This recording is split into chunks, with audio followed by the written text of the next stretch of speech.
Hello, everyone, and welcome to another edition of the Five-Star Joshi Show here on the Fight Game Media Network, as well as my YouTube channel. I am your host, Scott Edwards. A packed week to discuss so many different things in the world of Joshi. We got Stardom Korakuen Hall, we got Marigold Korakuen Hall, we got big match announcements, we got injuries, we got news, we got everything you could hope. As I promised last week with the announcement that Mina Shirakawa was leaving Stardom for AEW, this is the beginning of a major 2 months in the world of Joshi. So it's only right that we kick off April with our first April show talking about endless, many major moments from this past week in the world of Joshi. So thank you everyone for joining me. As always, it means the world to me that you continue to support and listen to the podcast. We'll get some plugs out of the way here first. Follow me at Scott E Wrestling on both Twitter and Blue Sky. I'm getting more active on Blue Sky. Of course, I'm always using Twitter as well. Beyond that, you can check out the Joshi Informer, the JoshiInformer.substack.com. Each and every Friday, we have a full filled out newsletter with every bit of Joshi news, results possible, necessary things, reviews, everything you need. That is each and every Friday. Me and Rob Goodwin of the Stardom Cast are very proud of the work we put into that. I also will say that if you are on the YouTube channel or you're listening via MP3, we have a very special Check It Out available now to kick off a very special series. So the first Check It Out of April was indeed Mayu Iwatani versus Syuri from Stardom at Stardom Gate, January 4th, 2024. We are doing 3 of these in preparation for All-Star Grand Queendom 2025. We are going to highlight the previous matches of those big 3 singles bouts, starting with this one. And we're going to include special mini previews for each match at the end of each Check It Out video. So make sure you check those out over on the YouTube channel, the only place you can find those. That's youtube.com/@Scott E Wrestling. With that being said, let's get into everything else. We have so much. We're going to start with Stardom, as we always do, because Stardom, one, has packed a punch with everything they've done over the past 2 weeks. Obviously, we are potentially kind of on the road to Tam Nakano's retirement, and it feels like that more and more every day. We also have various other insane things going on throughout the scene. We have the Marigold Korakuen to talk about. So let's get to it all instead of just giving you another rundown. We're just going to get to it all right now. And as always, we start with the wonderful world of Stardom. Stardom has been busy. It's only right that they've been busy. We are, after all, building to All-Star Grand Queendom 2025, which looks to be the biggest show in Stardom history. Of course, we are trying to over deliver on the show. We're trying to surpass the Yokohama Arena show from 2 years ago with this crowd, with this card. We are on our way. This week built us one step closer to that. So I feel pretty great about getting there. But let's start off quickly here with one result that I think was not really a shock, but it is outside the world of Stardom. That, of course, is Pro Wrestling Wave on Tuesday had a Regina de Wave championship match between Saya Kamatani and Hinoka, with Saya Kamatani successfully defended the championship once again. We just go over this, obviously, because one, it is the World of Stardom champion defending a different belt. And two, I don't know when we'll ever get to see these matches, but I'm hopeful soon enough. But obviously, this was a pretty big deal. She will now defend the championship this coming weekend on Saturday against Sakura Hirota. So that's something to keep eyes on as well. But let's get into the actual Stardom aspect of this week. And we're going to go through some results here first. Stardom was in um, Tokorozawa on Saturday. So here are some of your results, including some of Mina Shirakawa's final matches. I don't have too many takeaways from these shows outside of the Sunday show, which did have plenty of news on it. So let's get to that now here. The results are as followed. You had EXV, Maika, Mina Shirakawa kicking off the show, defeating Rian and Yuri Hime. I thought this was nice to see for obvious reasons. Mina on her way out, getting to team with Maika one more time before she heads off to AEW, while also facing rookie Rian and rookie Yuri Hime. Two wrestlers that I feel like Mina has a pretty big connection with just based on their interactions. Yuri Hime was introduced with some new gear here as well. She's kind of switched to a Mina look, which is, the trunks instead of the pants. So maybe that's a Mina influence. We wait and see. Yuri Hime does feel like EXV is going to be her spot, but we'll have to wait and see. Next up, we had Erina defeat Akira Kuragane.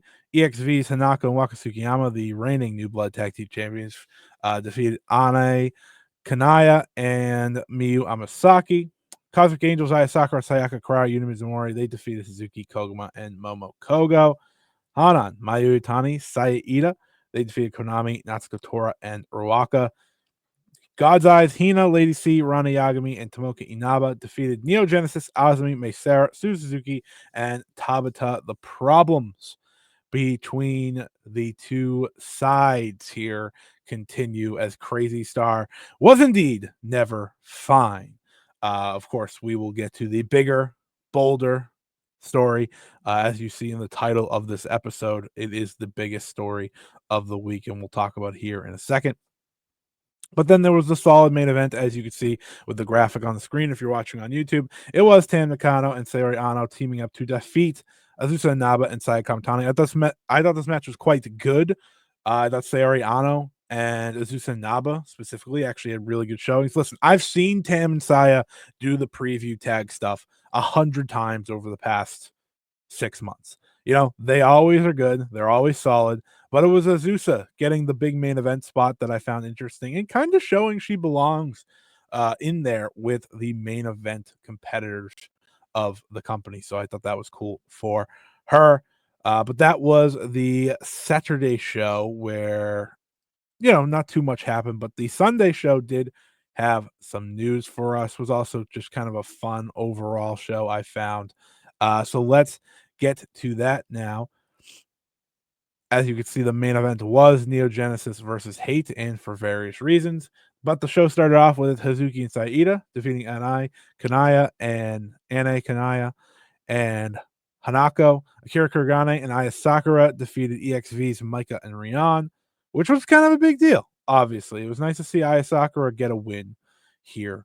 I think those are important, and I think we should continue to build her up as this year goes along. God's Eyes, Tomoka Inaba, and Lady C defeated Hanan and Momo Kogo. Sayaka Karara and Tabata defeated Hina and Rana Yagami. Koguma and Mayu Iwatani defeated Yuna Mizumori and Yuri Hime.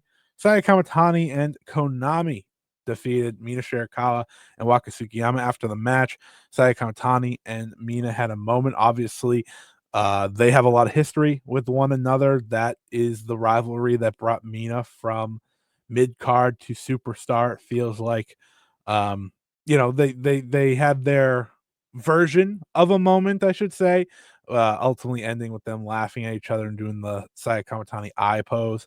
But it was nice to see them get in the ring one more time against one another. And then, of course, we had the main event. Neo Genesis, Azumi, Meisara, Miyu Amasaki, Suzuki defeating Hate, Azusa Naba, Natsuko Tora, Ruaka, and Erina. This match is important because of ultimately the aftermath. It was a fine main event, nothing necessarily to write home about, in my opinion. But what is worth writing home about, like I said, is the end of this match. The end of this match saw Suzu Suzuki try to smooth things over with May Sarah, say, "Oh, we're fine. Neo Genesis is fine. We're best friends.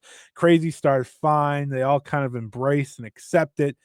And it was one of those things where you just kind of like, I don't know if that makes sense. And based on the past year of storytelling, it was one of those, are we putting this story off further? Is this a pause in the eventual breakup? Or are we getting a mini swerve here before the ultimate happening? And ultimately, as we know with the Korakuen, that latter option was exactly what we got. It was a little tease, a little sneak, a little hopeful moment for Crazy Star Neo Genesis fans before things went crazy, which we'll talk about here in a few minutes. The other major part of this was that on Saturday, Azumi promised that she was going to reveal news on Sunday. And that news was one, she plans to challenge for the New Japan Strong Women's Championship. It was made official. Windy City Riot will see Azumi take on AEW's Mina Shirakawa for a number one contenders match to face Mercedes Moné at Resurgence. So big deal there. The Resurgence is in May. Windy City Riot's actually next weekend. Yeah, it'll be next Friday. So we'll preview it a little bit next week. Crazy to say AEW's Mina Shirakawa, but that is the direction we are. She's officially no longer a member of Stardom.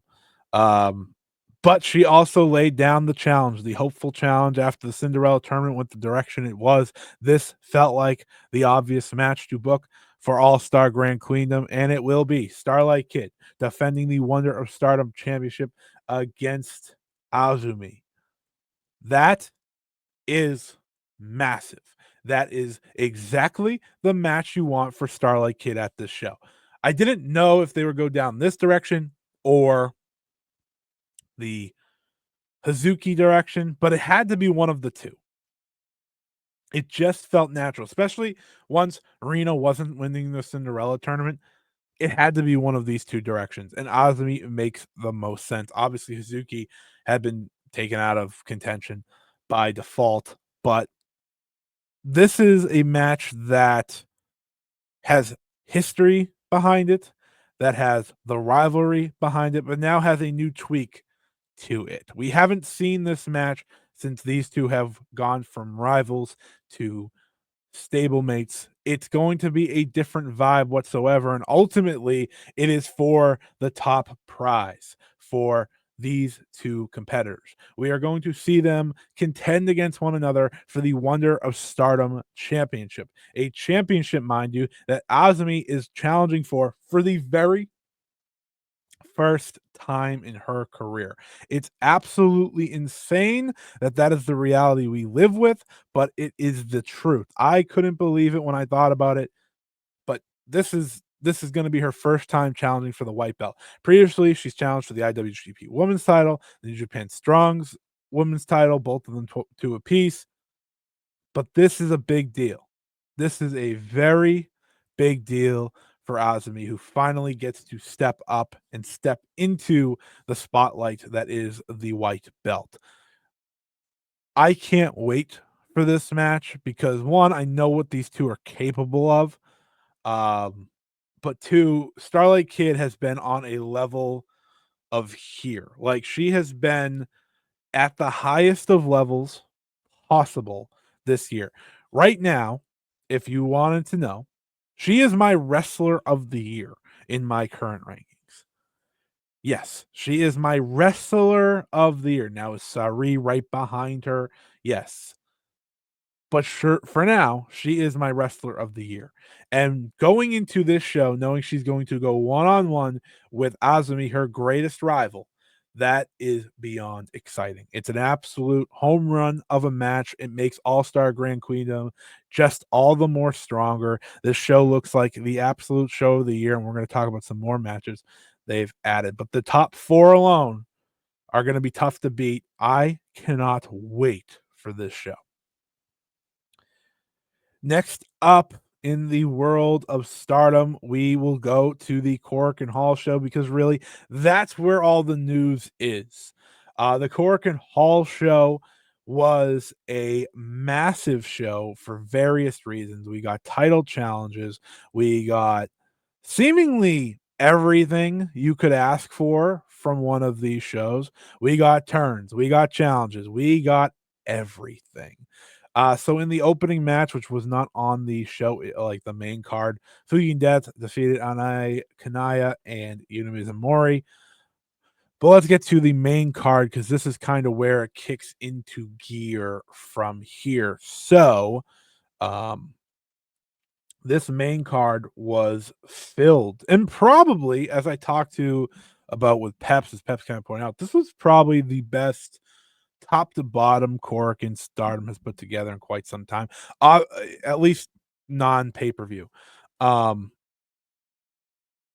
this was loaded. Like there was something happening seemingly every match, whether it be the match itself, after the match, there was something always happening. This was a massive show. It's why I continuously highlight this is a lot to talk about because this show alone kind of put us on a trajectory for what the rest of the month is going to look like. So Thekla got the win here, pinning Rian. So her, Konami, and Erina get the win. This ultimately led to the big eventual, not so shocking challenge. Obviously, Thekla, when she beat Mina Shirakawa at the last pay per view, at the Cinderella tournament final, she said that she wanted to get a match. If she won, she would get whatever match she wanted. And she jokingly said, Taro Okada. We weren't gonna go that way. Despite it being said, we are going the direction as expected. It will be Thekla versus Maika in Las Vegas. I didn't think of that when this all came together, but it makes a lot of sense to put that match there. That seems to be the biggest match in Las Vegas. I don't really know what else they're going to be able to put together because Starlight Kid has her match. Wing Gory has their match for Queendom. So we'll have to wait and see. I'm sure a lot of outside talent may get added to that to make it a bit more interesting. But Maika versus Thekla, likely one of your main events for Las Vegas. That was just step one of this show and all of its importance. The next match I just found to be a very solid match, which was Hanan, Saito, and Yuri Hime defeating Ayasakura, Sayaka Kara, and Akira Kuragane. I think it's going to be pretty normal to judge Yuri Hime and Akira Kuragane together, seemingly because they debuted at the same exact time. Um, and Yuri Hime is making the strides very clearly. Feels like she gets a little bit better each time. I think Kanaya is kind of the rookie that stepped in front of them really since her debut, but it feels pretty apparent they're going to want to push Hime, and she's making the strides that's going to allow that to happen. Um, she just fits in, and I think Kuragane in the long run will make it, especially with where Suzu Suzuki's going. Kind of feels like a potential spot for her to land. Um, but yeah, this was just a fun match. When you have Aya Sakura in there, you have Sayaka Karara in there, you have the rookies in there, and you of course have Wingori in there. It's kind of what you expect. This was a fun undercard match, no complaints here whatsoever. You then had Mayu Iwatani, Hazuki, Koguma, and Momo Kogo facing off with God's Eyes, Syuri, Rana Yagami, Lady C, and Tomoka Inaba with Hazuki getting the win for Stars. This was a very good preview for Mayu Iwatani versus Syuri. These two are going to make it very unfair for the rest of that card at Queendom because they're not going to go last. We know that. There's a chance they don't even go semi-main. It depends what they want to do with the Wonder. If they do the Wonder before or after, well, we don't know. But it's going to be very hard to top this. It feels much like last year when Mayu faced Saori. It was going to be hard to top that. And these two, based on this preview, based on their previous work, like I said, check it out to kind of get our first look at that match and what they did the last time they faced off. But heading into their match and just seeing the previews here, they're on another level. Syuri and Mayu Iwatani are otherworldly. They are the best of the best, two of the all-time greats. And they feel pretty determined to steal the show. And it looks like they very much can once again. So I'm very excited to see these two face off when we get there. It is my most anticipated match of a show full of highly anticipated matchups. We then had the Future of Stardom Championship match. It was Hina defending against CMLL's Tabata. And this was by far the best showing for the CMLL young star in Stardom. She won't be going away anytime soon. She'll continue to work the shows, it looks like, so that's cool. But I thought she was very good in this match. I thought Hina was great as the champion.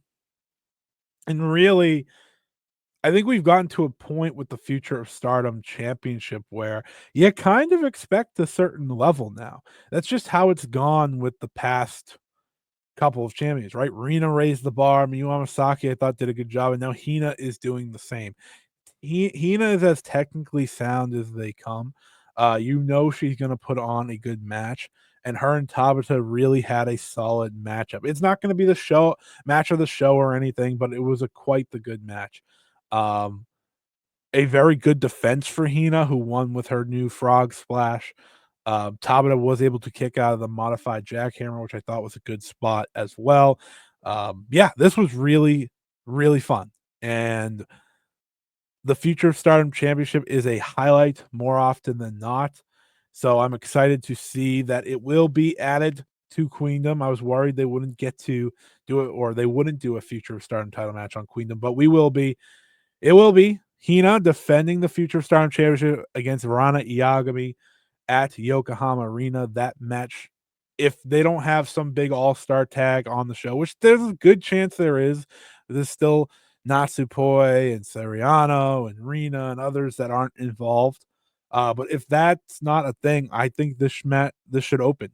I have fond memories of the first Stardom Dream Cinderella at Ryogoku when Hanan and Raka opened that show for the Future of Stardom Championship. It's a very fond memory of mine. I remember how special that felt and how well they really set the tempo for the rest of the show.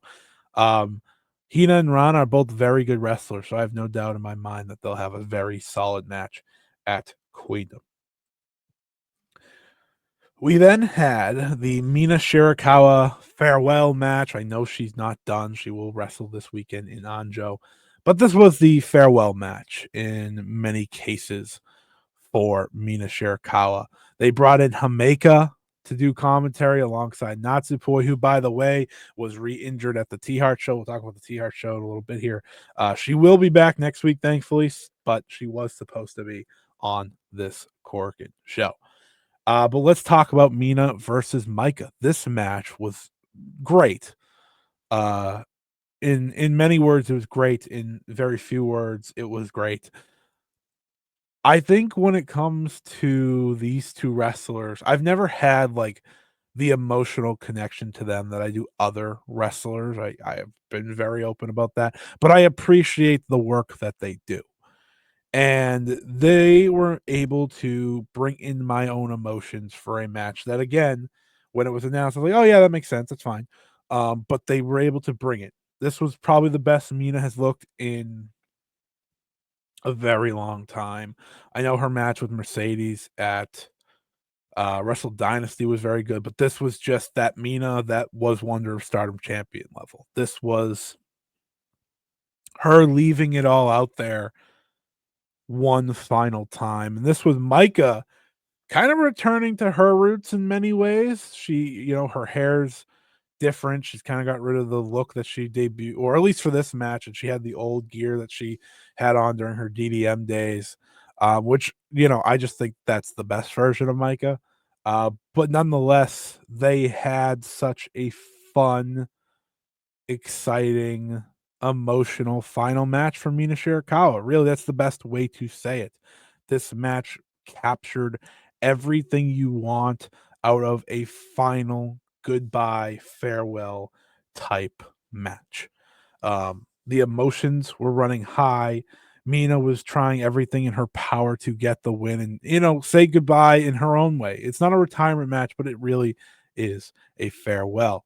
Uh, Korakuen Hall was behind her, but the best of the best from this match was the final stretch. Like, out of this world great. Maika hits a Jamaica style running power bomb, followed by a Michinoku driver, and Mina kicks out. It was the final. Something I love about farewell and retirement more so retirement matches than anything else, but final farewells is not wanting it to end. The wrestler doesn't want this to end. They're going to do everything they can to kick out. And in many ways, the wrestler they're fighting, especially if it's friends like this, Maika has had experience doing this, obviously, with the Jamaica match. You don't want it to end either. And as Maika picked up Mina with the crowd chanting for Mina as loud as possible and putting on the arm trap for the Michinoku driver number 2 again, they embraced. As she put the arm trap, they hugged.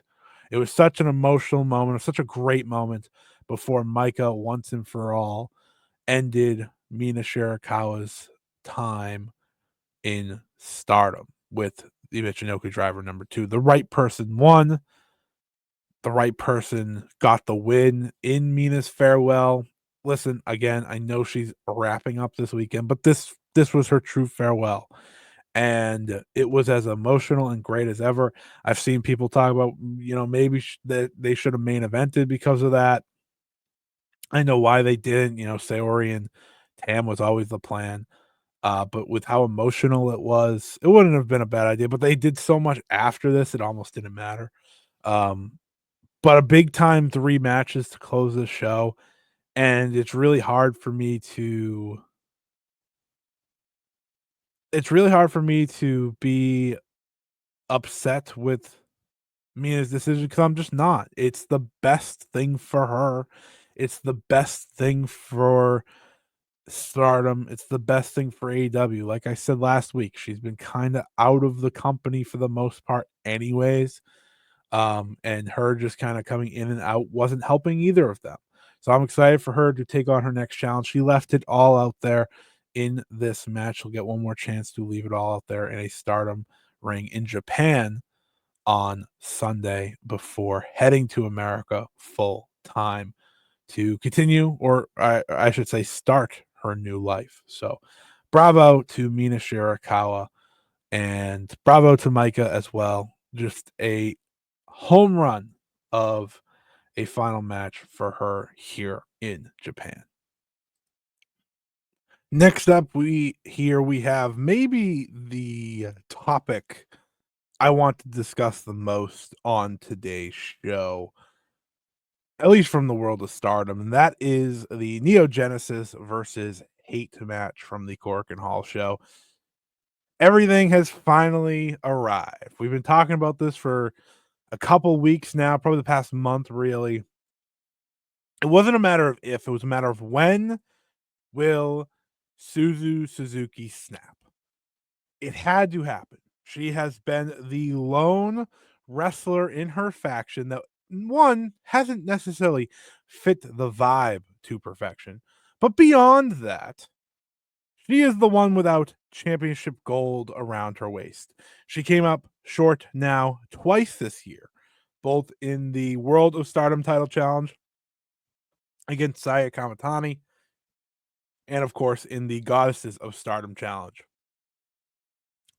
with May Sarah against Wing Gory. It was all going to lead us to here. We've all been saying, and anyone that has been paying attention knows this had to be the next direction. Her not having a belt is going to eat at her. She's only had tag team and trios gold in her Stardom career. She has yet to win a singles championship that, mind you, once upon a time felt like it was inevitable. Suzu last year didn't feel like Suzu. And I know some people would even say going back to 2023, she didn't feel fully like Suzu. I thought Suzu was one of, if not the wrestler of the year in 2023, but 2024 was a real step back.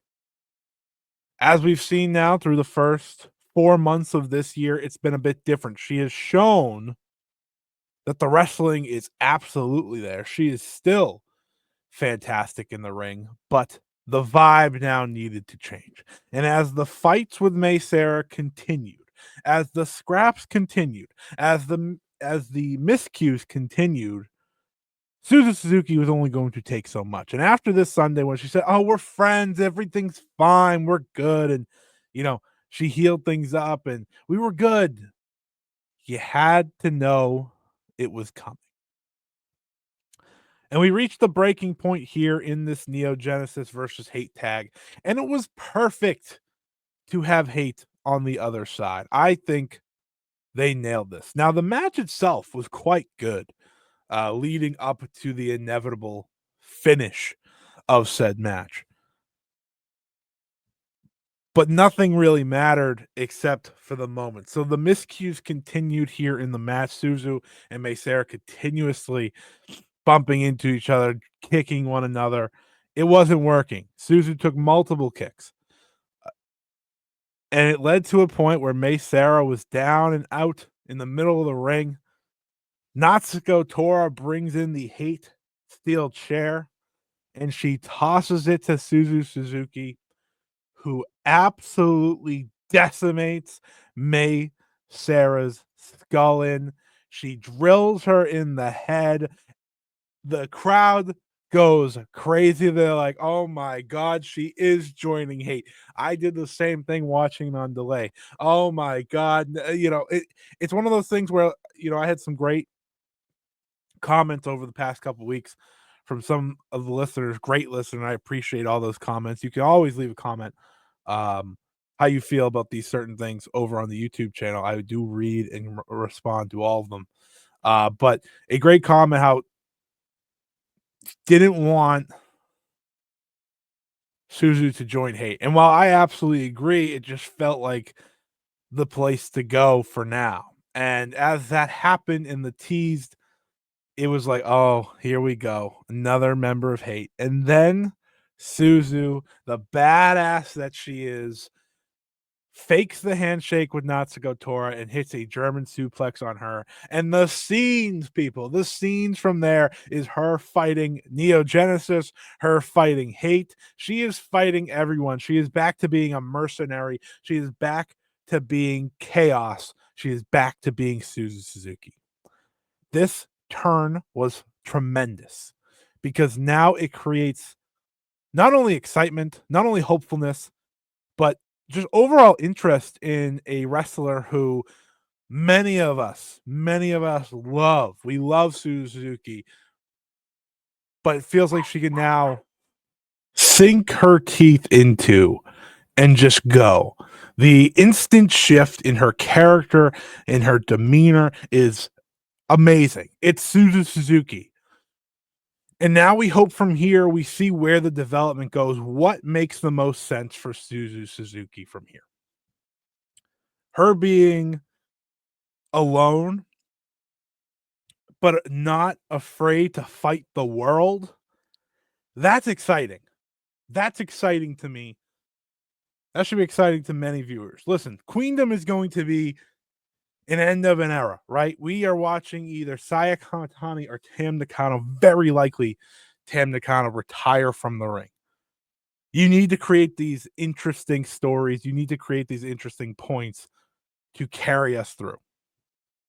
Now, the follow-up is interesting. What's the necessary next step? We know what her house show matches look like. They're nothing to necessarily sink our teeth into yet as viewers, but we're going to see how she reacts, how she does her interviews, if she has a new look. There's so many different ways to go because in the long run, it does feel like she will build her own sort of group. Akira Kuragane instantly feels like a potential person for her to bring in. There's a story there. Maybe you start having Kuragane be the rookie who is struggling or something, and then Suzu brings her under her path. There's different ways here. Are they going to be a heel group? Are they going to be a babyface group? It doesn't really matter. I think maybe the best path is for Suzu to finally try and replace what DDM was to Stardom. That middle ground group, you don't know which is which. They're just badass. They're just cool. I think that's what she can do. It remains to be seen, but what they need to do is that All-Star Grand Queendom, you need to do Suzu Suzuki versus Mei Seira. You need to. It feels like a massive match all of a sudden. You want that show to be as massive as possible. Do that as a singles match. No high speed title. I don't need those rules involved. Nothing. Unless you take out those rules. Because that match needs to be a war between the two. They need to be building to a match. Because when Mei Seira got on the mic in tears, and I'm sure many others were devastated. I was devastated. I love Mei Seira. I don't want to see her sad. You know, she just lost her friend, the person that these two came into Stardom at the same time as officially contracted wrestlers and kind of by accident became friends and partners from there. You know, it's essentially a 2-year run now that comes to an end. So I am excited for where this is going. It's the perfect decision for both wrestlers, Suzu and Mei Seira, and I hope we continue to go down this path. I don't know where Suzu goes. I don't know who she has with her, but that's the excitement, is watching this story unfold. I've enjoyed the disconnect, and I enjoyed even more after she said no to hate, no to Neo Genesis. I am in the middle. I am not heel. I am not super babyface. I am Suzu Suzuki.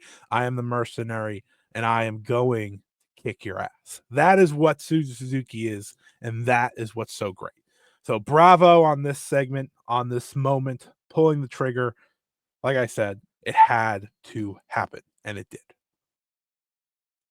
And then we had the main event. Tam Nakano versus Saori Anou. Singles match, a match that both of them have desperately wanted. I've interviewed Saori in the past multiple times, and this is a match she has continuously said she wanted to have. As the retirement road for Tam very clearly puts together the matches and necessary moments we need to see before that likely happens, this was one of them. And this felt like a big time match when they got into the ring. And listen, this match had every bit of Tam and every bit of Saori in it. And that, when I say that, I mean, if you've ever seen their big matches, they have certain things that they do, you know, overly dramatic, a little bit slow paced, storytelling, you know, very specific things that are to them in their own unique way. You know, storytelling for Tam is very different from an overall storytelling base in wrestling. Storytelling for Saori is very different. And you saw a lot of that. But this match was great because they also did what they do best. And that was turn this into an absolute slugfest of a match. An absolute slugfest. These two destroyed each other. First, it was the forearms in the first half. They were hitting each other as hard as they could. At one point, terrifying suplex to Saori on the apron. But the main event of the main event was the slap off. Tam is just decimating Saori with these loud, cheek shattering slaps.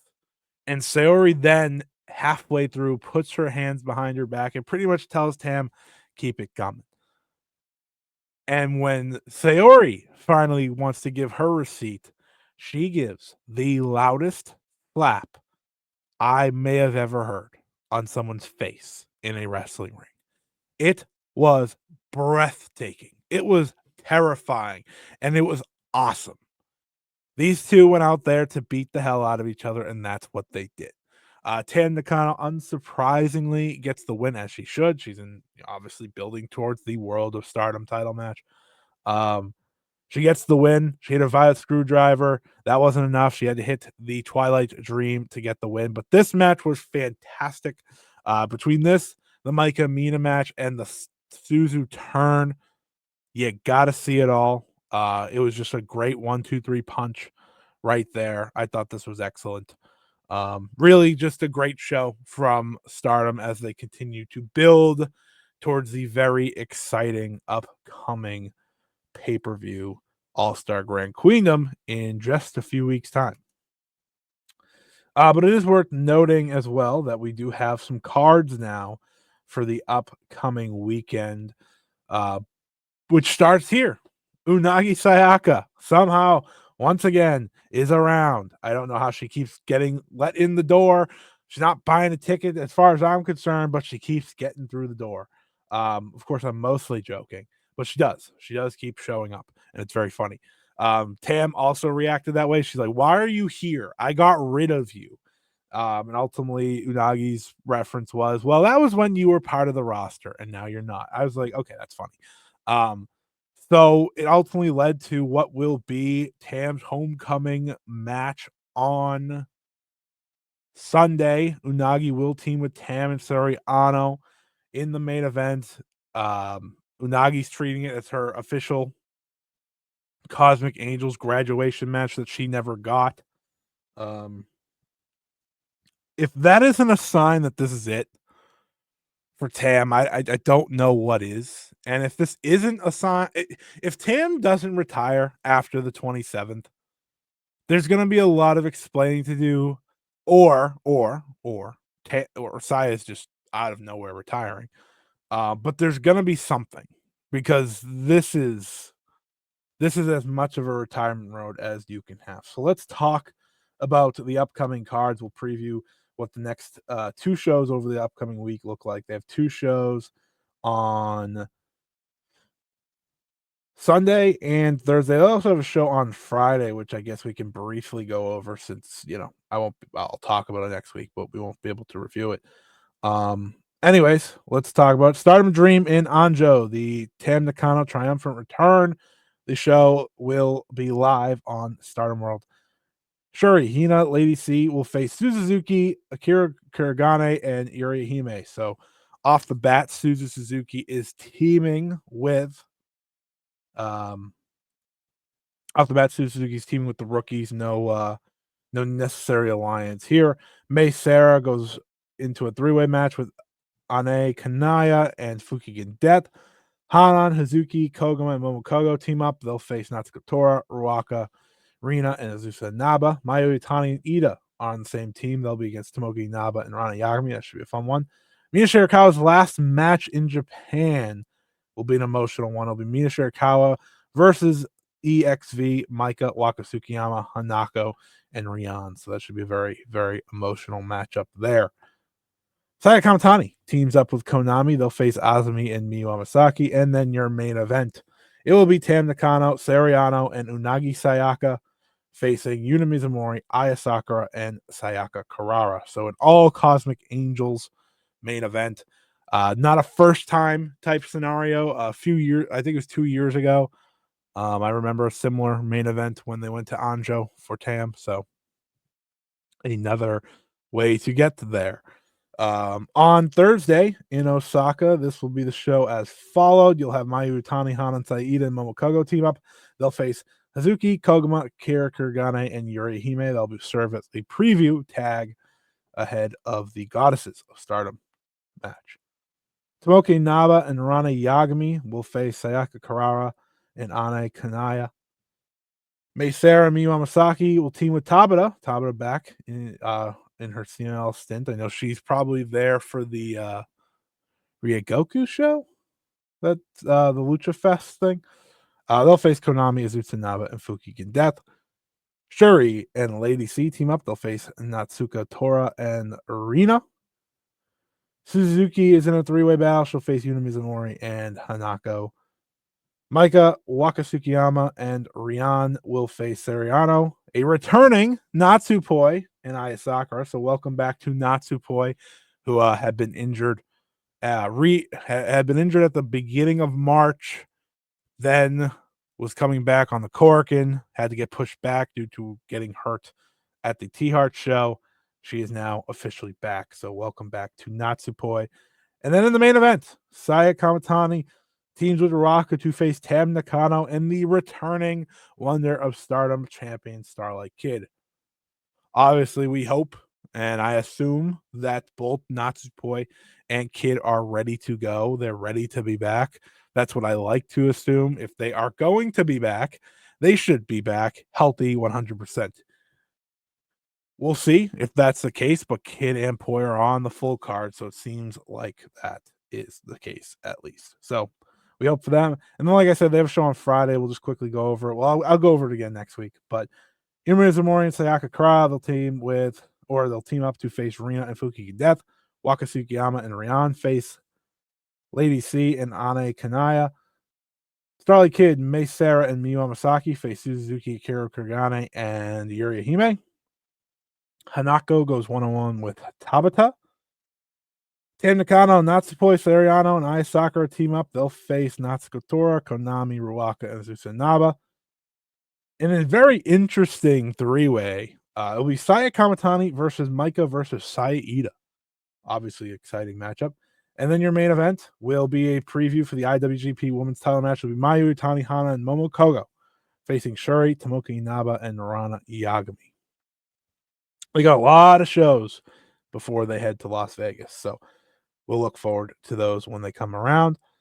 Otherwise, that is it for the most part in the world of Stardom. Just a lot. Well, it is kind of the end, but it isn't because, as we know, or as you may know by now, the match that I had predicted, and others as well, is indeed happening at All-Star Grand Queendom. It's a massive match, and it's an exciting match, and it was made official at the Sendai Girls show on Thursday. Maika officially challenged Chihiro Hashimoto to a one-on-one match set for All-Star Grand Queendom. Hashimoto went as far to say, I will put my championship on the line. So, yes, another big-time singles match is scheduled for All-Star Grand Queendom. Maika going one-on-one with Chihiro Hashimoto. All-Star Grand Queendom has everything set to be the show of the year. It will be shocking if it's not. I can't wait for this match. I like their chemistry from the two tags they've done. I think they have everything it takes to have a fantastic match. So I'm really looking forward to that on the 27th. That is set. Mako Satomura also faced Minoru Suzuki at that show today. I will not be reviewing. I didn't get to watch it. That was a 25-minute match where Minoru Suzuki defeated Mako Satomura. It's also worth noting that Aya Sakura had to fill in on that show because just prepare for the heartbroken moment. This was always coming. Chi-Chi is injured. Devastating news for myself and many other Joshi fans to read this week. So Evolution announced that Chi-Chi suffered an injury that will keep her out for the foreseeable future. It was a compression fracture of the thoracic vertebrae. It happened during the T-Heart show, they said. I'm devastated. I'm devastated. Injuries suck. I say that every time there is one, but I don't know. This one just feels a little bit worse than usual. Chi is a future superstar in this industry. I'm going to be talking about a lot of future superstars the rest of this show. But Chi, like, in terms of her charisma and her confidence, she just really leads the way. And the scene is going to miss her for however long she's out, but she seems to be in great spirits based on her tweet. She said she's going to use the time, the healing time, to recharge her batteries and be back. She'll probably be out for a few months, but I hope she takes all the time she needs. It's about her life, not just wrestling. So hopefully she's doing well, and I can't wait to see her back. Um, she's the best, man. We this is a super pro Barbie Joshi Barbie girl podcast for a reason. We've always been on the Chi bandwagon here at the 5 star for a reason, and we're just rooting for her to get back. So hopefully she's doing well, and hopefully all is well with her, and hopefully we'll see her back sooner rather than later. But most importantly, take care of yourself, Chi. We're all rooting for you, and we can't wait to see what you do in the future. It's also worth noting more kind of, sad news, a lot of sad news, but this is nice news at the same time. We have to consider it that way. While, as you can see, Mike Ozaki and Tae Honma won the Wave Tag Team titles.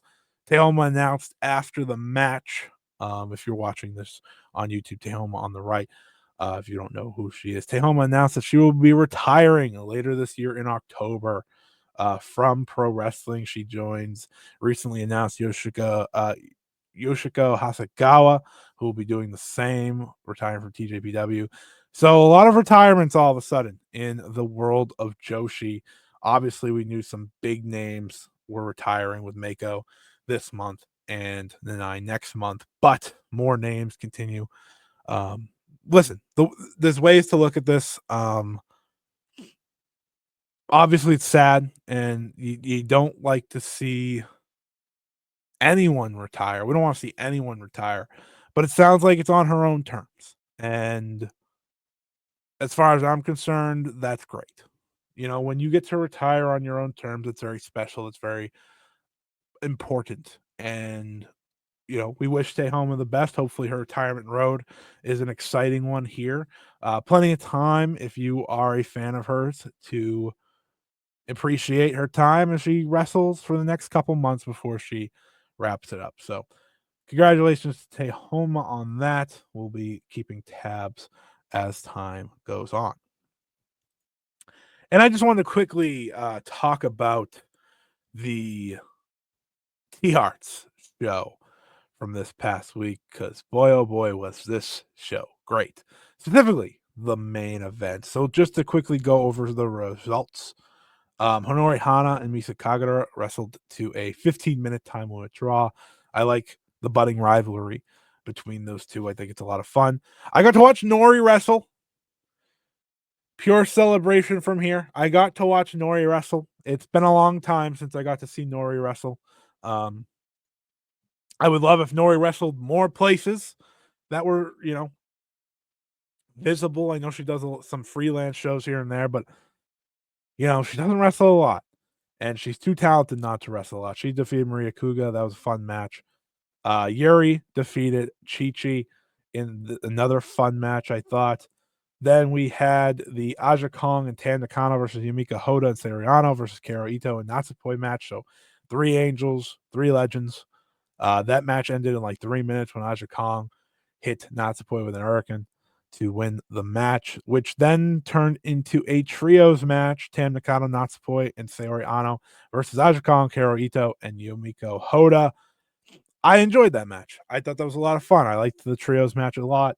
Saori Anou got to pin Yumiko Hoda, something she had set out to do heading in. She said in an interview recently, so I'm happy she got to do just that. So that was cool. But it's the main event I want to talk about for various reasons. A lot went on here. And we'll kind of just start at the top.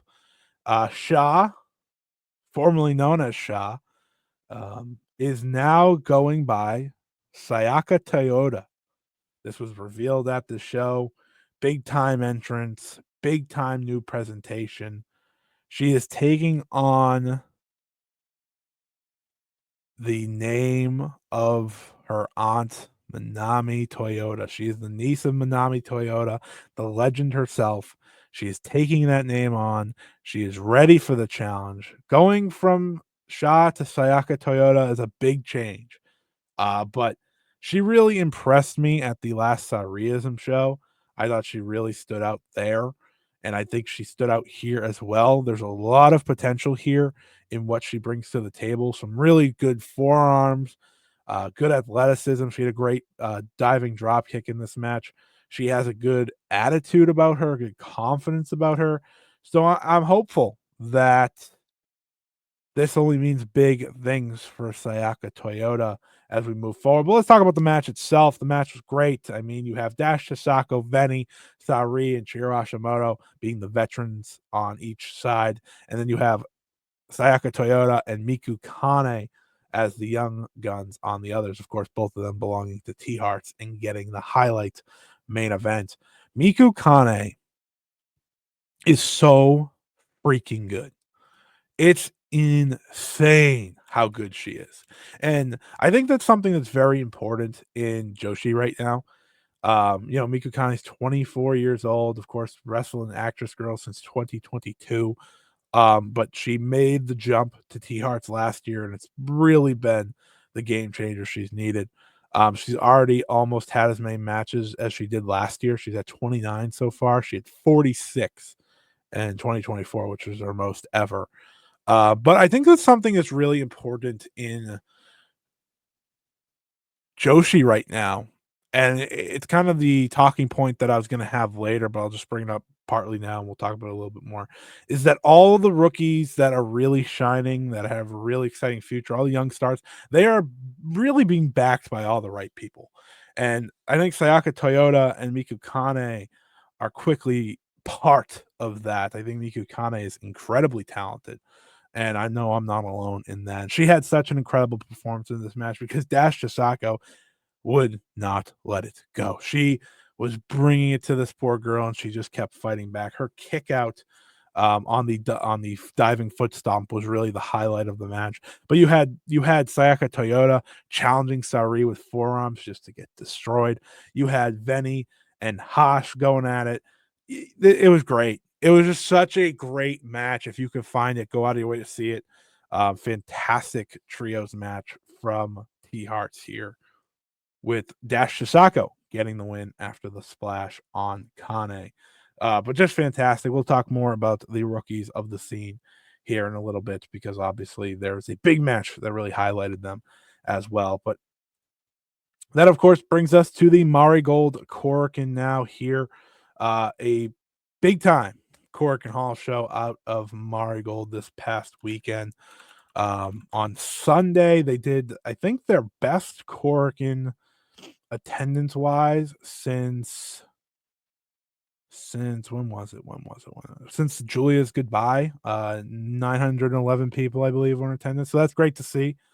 Obviously, but let's talk about it because I thought again this was a great show, with a very big time highlight to main event. I don't think that it's their best Korakuen. I think honestly they've had some great Korakuens, but it kind of fits what they've been doing with Korakuen, and that's delivering solid matches up and down the card. So let's talk about it here. We saw the return of Hummingbird and Riara.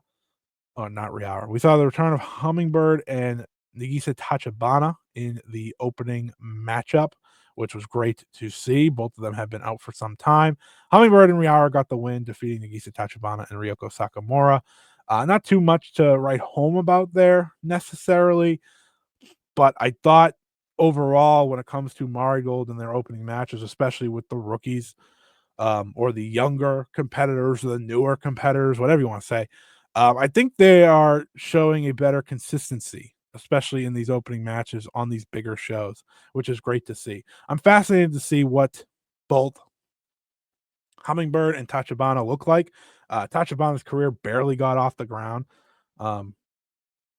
before injury. She had a whole 3 matches, I think, before getting injured. So obviously, this is kind of her real start now. So I'm interested to see how it goes for her.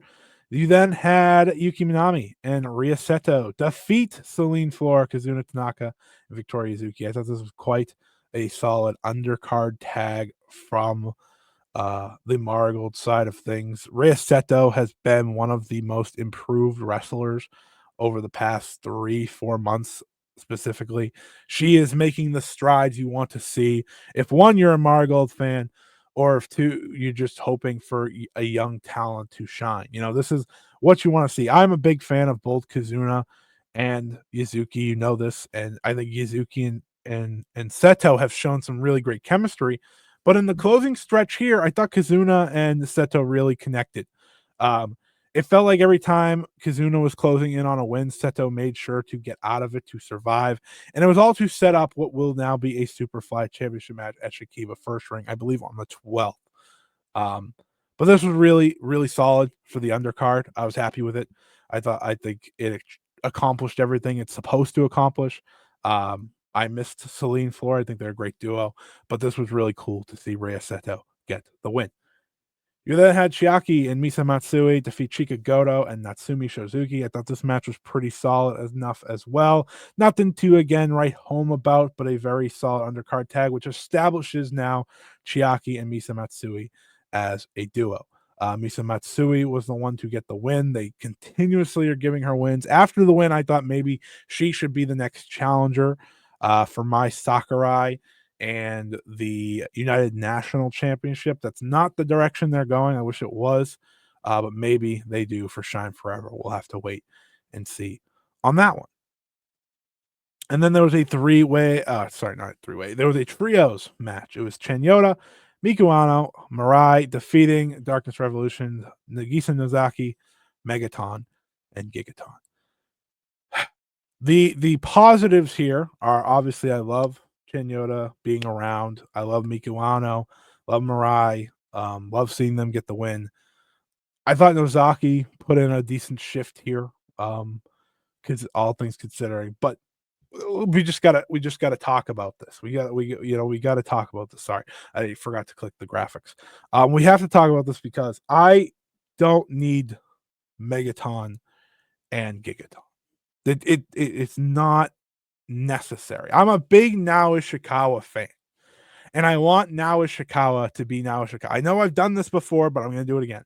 I want her to be Nao Ishikawa. She adds so much, I think, as Nao Ishikawa. And I think as Gigaton, she takes away from what Megaton brings from the table. And then with both of them, it is overkill. I'd like to see this ultimately end by Shine Forever at the latest. I would just mostly like to see Nao Ishikawa back, though, because she's great. She's super talented. And yeah, that's about it. Also, it's hard to watch a match like this because I want to see the Mirais and Chanyotas and Mikuanos be in higher level matches, but this was their place on the card, so be it. That's fine.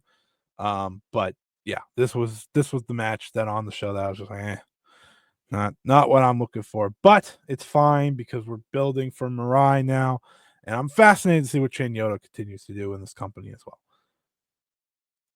We then had the United National Championship match. I went into this this match, kind of wondering what this could be, because Erina Yamanaka had not had many showings yet in Marigold. She had 2 matches, I think.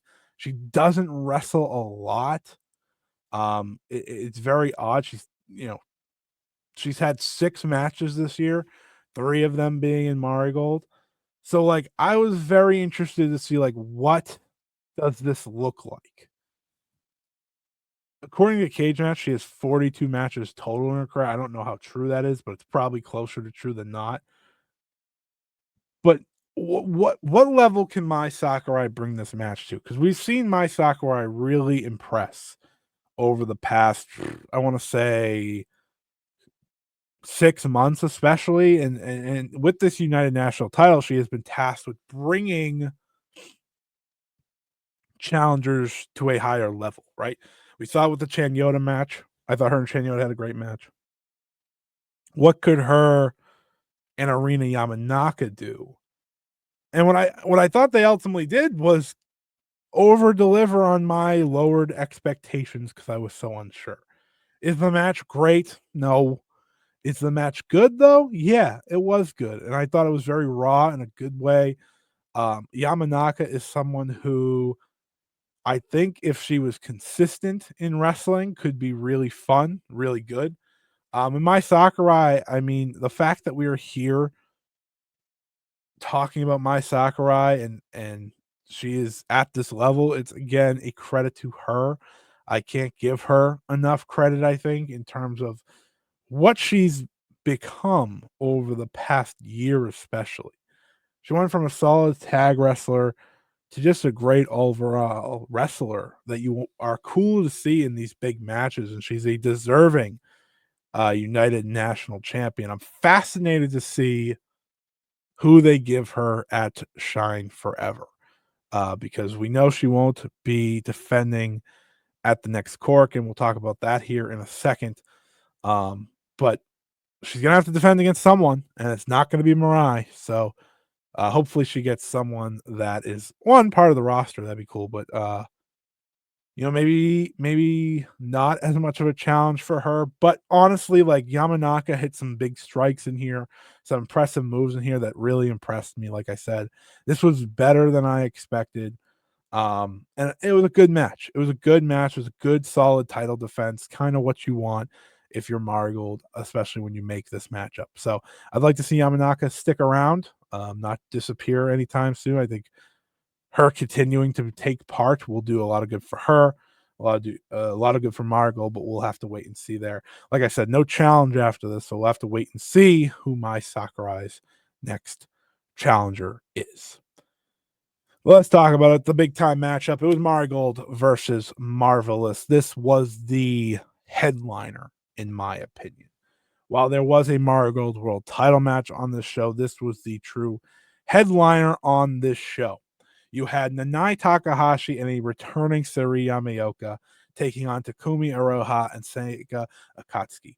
This was super rookie versus super rookie, top of the line veteran versus top of the line veteran, and it delivered in every single way. I think I'm going to comfortably put this as the Marigold match of the year so far. It was between this and the Nanai Sari defense against Utami and Yuzuki. That would be the only other one I think I'd have in that discussion. I also like Sari and Utami a lot. Those would be my top three right now. But this was great. This was truly, truly great. Everything I think you wanted from this match, you got. Senka Akatsuki is simply sensational. She is sensational. Since debuting last year, they listen, you know what a company thinks about a wrestler with how they debut them. You do. You really do. And the way they debuted Senka was in a big time singles match at the Nagoya Congress Center, which was their big show of the year, right? Or one of their big shows of the year, I should say, against Saori. And from there, it has been a continued rise and continued improvement. She has all the old fashioned fundamentals down. This is a wrestler that just gets it. She has a basic but exciting offense. Her basic offense is very rookie mode, right? She's doing, power slams, body slams, little splashes, shoot style pins, drop kicks, lariat, shoulder block. It's very basic, but she makes it work and she does it so great. Senka Akatsuki is truly phenomenal. And Sari Amioka, I've talked about it on this show many, many times. She is going to be special as well. This was the Sanka show.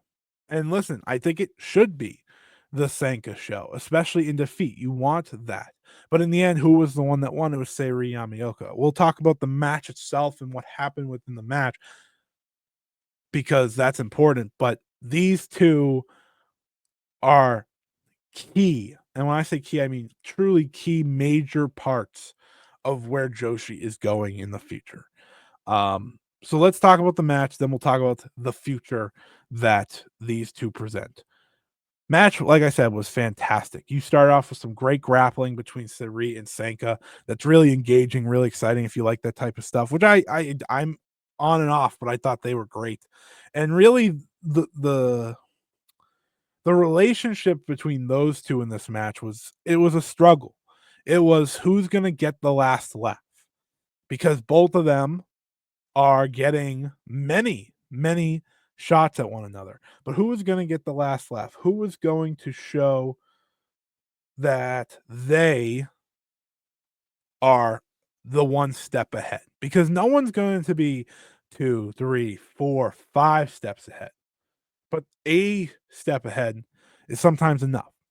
And ultimately, that was whoever was going to win between them. Because for me, it always set up as it has to be between these two.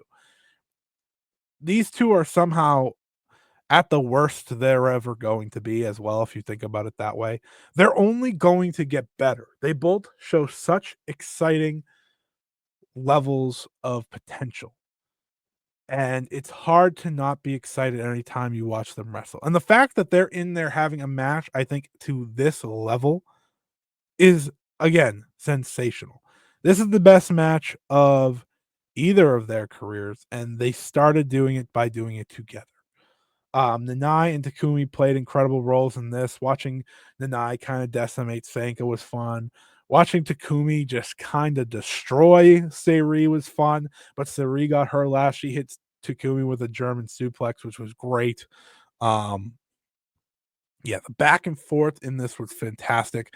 There was a real struggle there. Again, when you watch Saori Yamaoka, she's either the best seller or she's actually in pain. I don't know which one, but that is the line she is drawn. And she was selling the hell out of a lot of the offense, struggling to get to that bottom rope. The same happened for Sanka, struggling to get to that bottom rope. And it's fascinating because you just find yourself cheering for both of them. Like, again, these are two wrestlers who have a combined, oh, I don't know. Let me see. Sari has a total of 14 matches, 14 matches, and Sanka has a total of 16. They have a combined total of matches of 30, one of which came against each other. 30 matches total in their careers combined. And they're out here doing this. This is the exciting level. Sanka will and rightfully get all praise from this match because I think for a lot of people, this might have been the first time you've seen Sanka. She's fantastic. She really is. There's a reason she is Chigusa Nagayo's new chosen one. It's been a long time. It's been a long time. Sanka was going crazy at the end. It felt like she was going to win. She's doing the shoot pins to both Nanai and Saori. At one point, I thought she had Saori. It was such a great near fall, such an exciting near fall. Takumi and Nanai were so good in being the vets in this match, whether it be just assisting their partners, fighting each other, whatever it was, they were great in this match because ultimately, in the end, they left it down to these two. Saori Yamaoka won the match when she hit her German suplex and got the Aoki clutch on Sanka. It was kind of out of nowhere. And again, it played to the story that we are setting the stage for with Sanka and Saori. We have set the stage between these two of we are on the same level. It's just a matter of who gets that final blow. And the first one goes to Saori. And it wasn't easy. It was in many ways a shock for even her. She hit that suplex. She got the Aoki clutch. 1, 2, 3 in the middle of the ring. Sanka's devastated. She knew she wrestled the best match of her career so far. And that's really what makes this so great. It makes this so great because you're creating a rivalry, hopefully forever rivals, between two wrestlers who, again, have 30 matches to their name. We are on a trend to greatness between these two. And this is just the beginning. This was just the beginning. And as we learned after this match, it's also just the beginning for Marigold and Marvelous. We'll talk about that in a second. But to go back to the future of Joshi, to go back to where we are in Joshi, is we are watching Joshi wrestlers, right?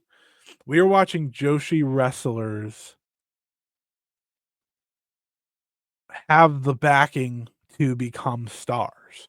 And I think this is very important because through the years, outside of maybe Stardom and TJPW, it sometimes feels like if you're a rookie, you kind of get lost in the shuffle until you can somehow just break through, right? If you've been watching Eureka Oka for any sort of time, you know how long it took her to kind of break through.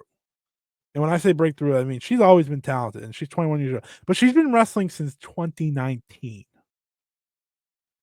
It took a long time. You know, we talk about Miko Wada, someone that everyone believed in, super talented. She just finally won her world title last year. There are talented wrestlers through the years that get lost and have to take a long time to break out. But we are living in a Joshi world right now where we are watching incredible young talent debut seemingly on a monthly basis and creating such an exciting future, and they have all the right backings possible. Stardom obviously has Rina, Hanan, Aya Sakura as really, I think, the big three in terms of future stars that they're backing right now. Add in Carrara, add in all, you get the point, right? But that is great. And Stardom's always kind of been really good at pushing those young stars, right? Marigold has Victoria Zuki and Syuri Yamaoka. That is who they are backing. That is who they're pushing. Both are clearly future stars as well. Senka Akatsuki has Chigusa Nagaya backing her. Hell, Soya Yame, also from Marigold. Not from Marigold, from Marvelous. Yeah, you may have not seen her yet. She's also a very talented wrestler as well. Both of them are going to be something. Senka just seems to be ahead. You have Miku Kane and Sayaka Toyota. They have the backing of Yumiko Hoda. Not too bad. Not too bad. Right? You have Chi Chi. She has the backing of Saori. Obviously, the Evolution company, but she has the backing of Saori. These are all names that I just named that are going to be at the top of this business for years to come. And I'm not even including the young wrestlers, mind you, of like Azumi and Starlight Kid, who are all super duper young because we're watching, they're in that moment now of getting pushed.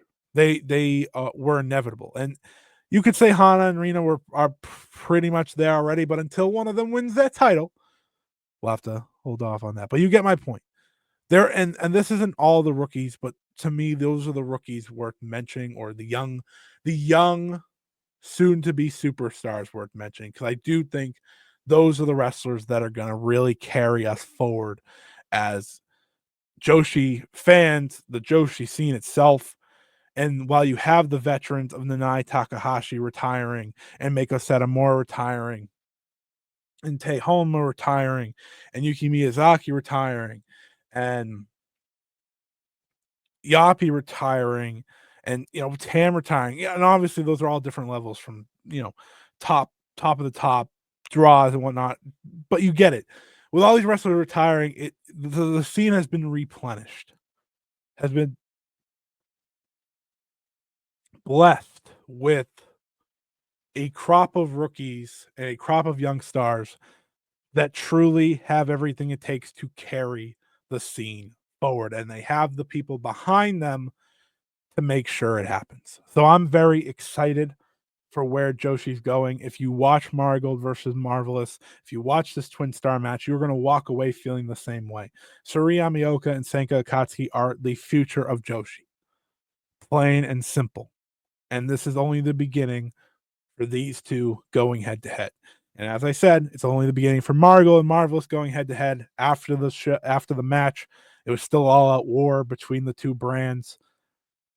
Kumi Aroha proposed a trios or 8-woman tag for likely the Marvelous Korakuen in May. It was hard to fully know which one they meant because, as far as I'm concerned, there's a lot of things going on. Marigold has a Korakuen. Marigold's next Korakuen is the 25th of April. So if it's not then, it's potentially the match, which I'm thinking is Marvelous based on how Takumi said it. It would be the 5th, where Marvelous has their next Korakuen. So we'll have to wait and see there. But obviously very exciting nonetheless that this is continuing as it should continue. There is a spark here. There's excitement here. People are interested. I'm interested. And it works for both parties. Mio Momono has even gone as far as saying she would like to get back before Nanai retires to face her. I don't know if that's going to work out. But we want the health first. But if she's able to come back and have some sort of maybe exhibition or something, that would be cool. But everyone wants to face Nanai. We'll see where the next chapter takes us. But for the first one, Marigold versus Marvelous was perfection. I can't wait. After the match, also, Chiaki and Misa Matsui officially challenged Nanai and Syuri to a title match that will be set for that Korakuen Hall show. So, like I said, very likely that it is happening on the Marvelous Korakuen in May, the next step between the two sides. And then we had our main event of the evening, which was Bozilla going and challenging for her second time against Utami Hayashishita. This was the second defense in Utami's reign as champion. And I don't think the match is better than the tank match. That's not a big shock. But it did not reach the potential that I hoped for.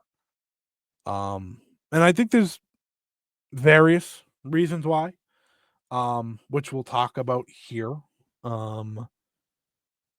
I still thought it was very good. Like, I had this in the United National on similar boats. While one overachieved in what my hopes was, this one underachieved in what my hopes was. I thought this could have been the best match of Marigold's year, and I don't think it was by any means. But it was still a very solid defense for Utami. But I think there are multiple reasons why maybe this didn't hit the potential I again believed it could have.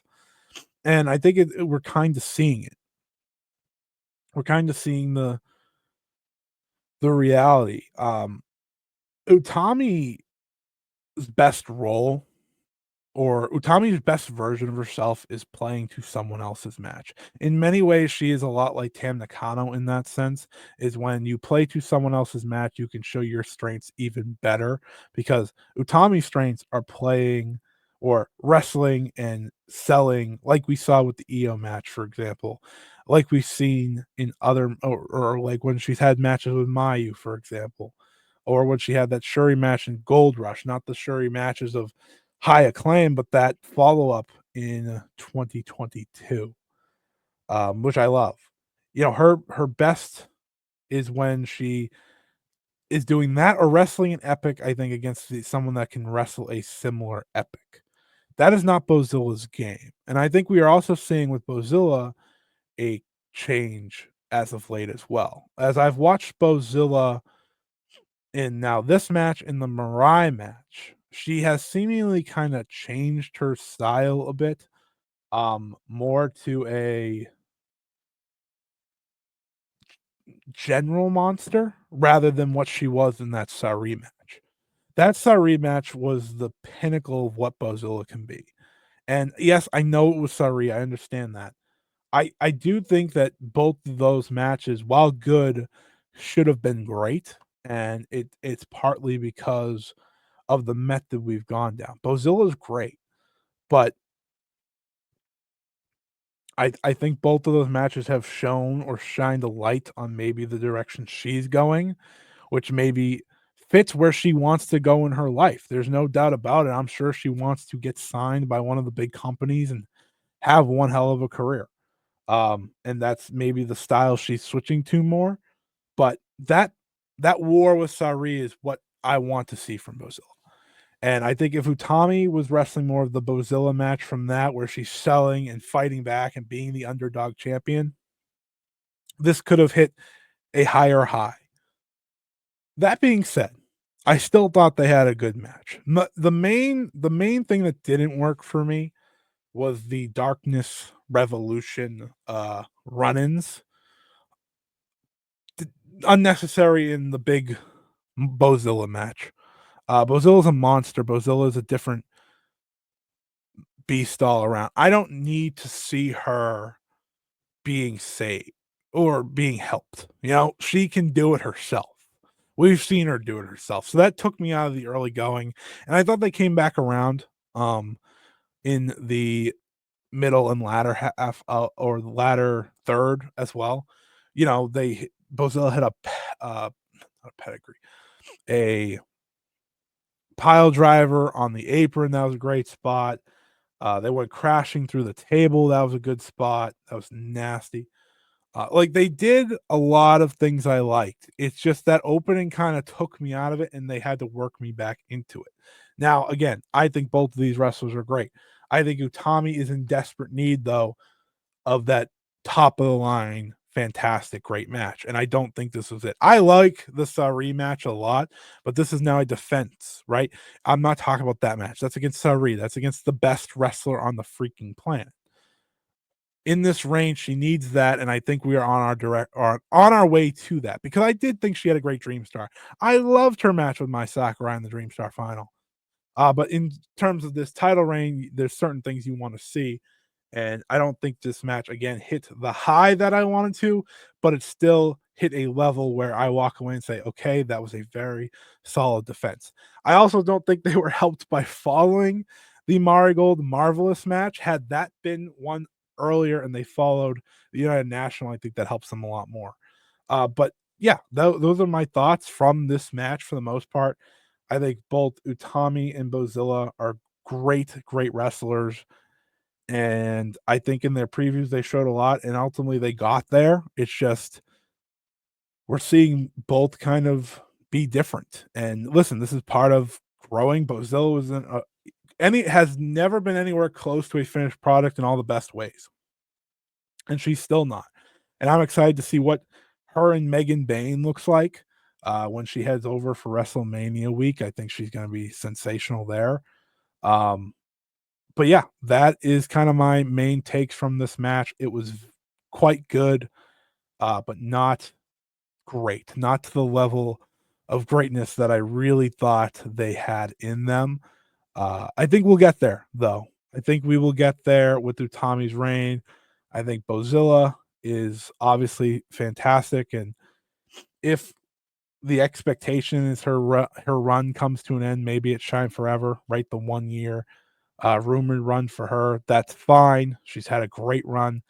I think any company would be very smart to sign Bozilla because she brings a lot to the table that I don't think many other wrestlers do, um, especially on the women's side of things. So she's going to get a nice big contract sooner than later. And Utami, I think, is on her way because after the match, we have begun the tease.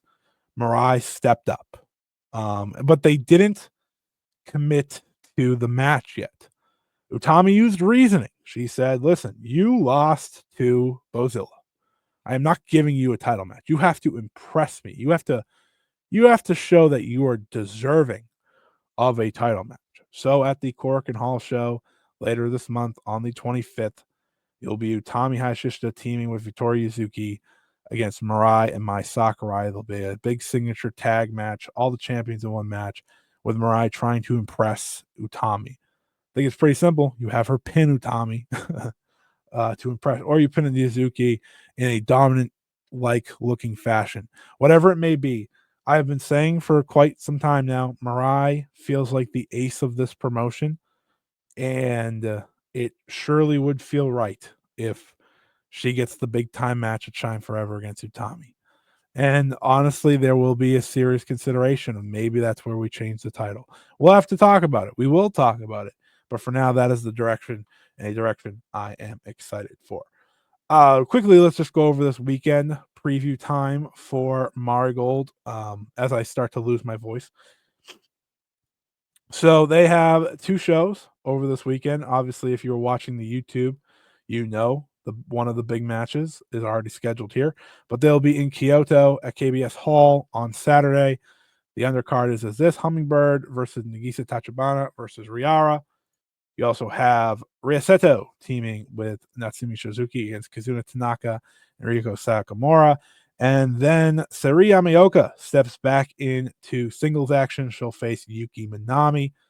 Also on this show, you'll have 3 big time matches. You'll have Chika Goto and Miku Ano teaming up. They'll face Chiaki and Misa Matsui, the number 1 contenders for the tag belts. You'll have Utami Hashishita, Mai Sakurai, and Victoria Zuki teaming with Chen Yoda to face Bozilla, Nagisa Nozaki, Megaton, and Gigaton. And then, of course, the big time match. It'll be Nanae Takahashi going one-on-one with Mirai. That should be excellent. And a great way to start impressing Utami Hayashishita. And then over on Sunday in where the hell are they? On Sunday in Kobe, you will have another, I think, 6-match card. You'll have Chika Goto versus Riara. You'll have Nagisa Tachibana versus Megaton and Natsumi Suzuki and Ryoko Sakamura versus Hummingbird and Yuki Minami. And then on the higher part of the card, you will get Kazuna Tanaka and Rei Seto versus the number 1 contenders, Chiaki and Misa Matsui. So continuing to build up wins for them. Mai Sakurai, Miku Ano, and Chen Yoda team up. They'll face Bozilla, Gigaton, and Nagisa Nozaki. And in your big time matchup on that day, it will be Utami Hayashishita and Victoria Zuki teaming up to face Mirai and Saori Yamaoka. That match is also very exciting. So that is it from me this week. We've done a lot today. It was a busy week. Understandably, thank you for hanging in there with me. I love doing this show. It's weeks like this. I just love doing this show, and I hope you all enjoyed it as well. Next week, we'll be back to review all these shows. We'll review the Stardom House shows. We'll review the Marigold House shows. Marvelous does have a Shinjuku face show next Thursday. We'll see if anything happens there. Nothing's scheduled as of yet, or that I could find. So we'll see what that turns into. But we should be able to talk about it. Then we'll give previews for the weekend. That's both Sendai Girls, Marigold, Stardom. They're all running over the weekend. So those will all be very important as well. So yeah, thank you everyone once again for listening to this podcast. Your support means the world to me. Your continued years of support, it means a lot. Like I said, if you are listening to the show on YouTube or even on MP3, head over to the YouTube, leave a comment, leave a like, subscribe as well. But leave a comment. Let me know what you're thinking about the Joshi world, what excites you. Definitely about the topics we talked about today. What did you like about the Suzu Suzuki turn or didn't like? What about the rookies of Joshi? Who stands out to you the most? Who are you excited about? And so much more. Any thoughts from this podcast? I love to hear your thoughts. I read them all. Like I said, I comment on them all. I do my best to, so I appreciate it. It may take me a couple days, but I make sure to look at them. I appreciate them. We have a big month ahead. Like I said, next week will be mostly quiet, but then the week after, it's time for the US shows, of course. So we'll be previewing the Las Vegas shows of whatever Stardom puts together. We'll be previewing the TJPW show. We'll be previewing Marvelous, and then the week after, we'll figure out how we're going to talk about all those. I'll do my best. Probably just we'll do a bonus of some sort, but we'll wait and see because it is WrestleMania week. That's a big time week in wrestling. But once again, I thank you all for listening. I thank you all for the support. And until next time, so long. See ya. We'll be back with a check it out over on the YouTube channel on probably Tuesday or Wednesday. So if you're into more content from me, look out for that. But otherwise, see ya later. Bye-bye.